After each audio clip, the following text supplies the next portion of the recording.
There are rooms that don't soften with time.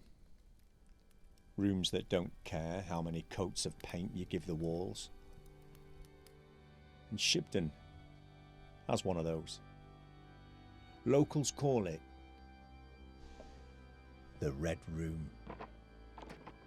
Not for colour, but for weight. It's a pressure that settles in the chest, thick as winter velvet. The house stands in Halifax, West Yorkshire. Tudor beams and stone tucked into a cold valley. It's a place that never quite dries out. By daylight, it smiles for school trips, guides, and tea rooms. After dusk, it remembers itself. Because Shibden was never just a house. It was a system. Servants, status, and the quiet understanding that shame travelled faster than the post. More than 3 centuries, the Listers held the keys. But it was Anne Lister who carved the name deepest into the wood. Black coat, top hat, walked like a man, wrote like a spy, loved women in a century that barely had a language for it. And in 1834, she brought her partner, Anne Walker, into Shibden as her wife. Not legally. The law didn't bend that far. But in every sense that mattered. 2 women running an estate together under candlelight, while the whole country whispered behind curtains. But Shibden didn't only keep their joy, it kept their shadows. Take Mary Ann Walker. She was no relation to Anne. She was a sharp-eyed maid with a tidy hand and a secret of her own. Soft notes, stolen corners, and a quiet affection with another servant girl. Love like that was dangerous in a house built on reputation. One winter, Mary Ann was dismissed.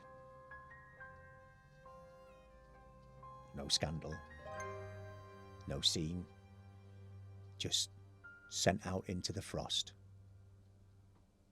No goodbyes. Days later, in the black hours before dawn, a cry from the attic stair above the Red Room. By morning, she lay broken beneath the east window. Anne's diary made the moment small. The girl is gone, a tragic accident. No more. No less.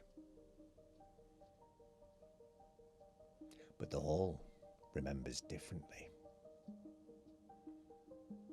Staff whisper of doors that slam from the inside, bolts sliding home with no hands near them.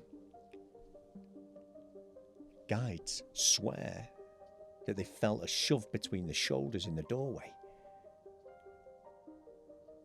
Turn round. There's nothing there. Just the latch slipping shut behind them, as if it's asking them to stay. And then the scent. Roses and lavender. Old, sharp, Victorian, blooming from empty air. No flowers, no reason. Some say it was Mary Ann's perfume, from when she still believed in love letters and quiet corners. And late, after the last tour leaves, bare footsteps down the attic stair, 3 a.m. Not playful, not mischievous. It's more like someone outrunning shame or chasing the last hope that they had. And visitors on candle night evenings, they speak of a weight on the bed, cold and searching. It's like a hand reaching out for comfort that never came. Some see her, a girl in a white cape at the window, pale as frost, and then vanishing when the eye tries to focus. Others swear that they've seen Anne herself, a tall silhouette in coat and top hat, moving through the corridor as if guarding what she once loved, or looking for the girl she sent away. And Anne Walker, Anne's wife, she left a mark as well. After Anne's death abroad, grief settled on Anne like a winter cloak. Victorian Britain had no language for depression, no treatment, and no mercy for women who faltered. In the 1840s, Anne locked herself inside the Red Room, pistols drawn, whispering of endings. She lived, body intact, soul unsettled. But the room kept the echo. Some say if you stand quiet in the doorway, you feel the boards ask a question. Is tonight the night?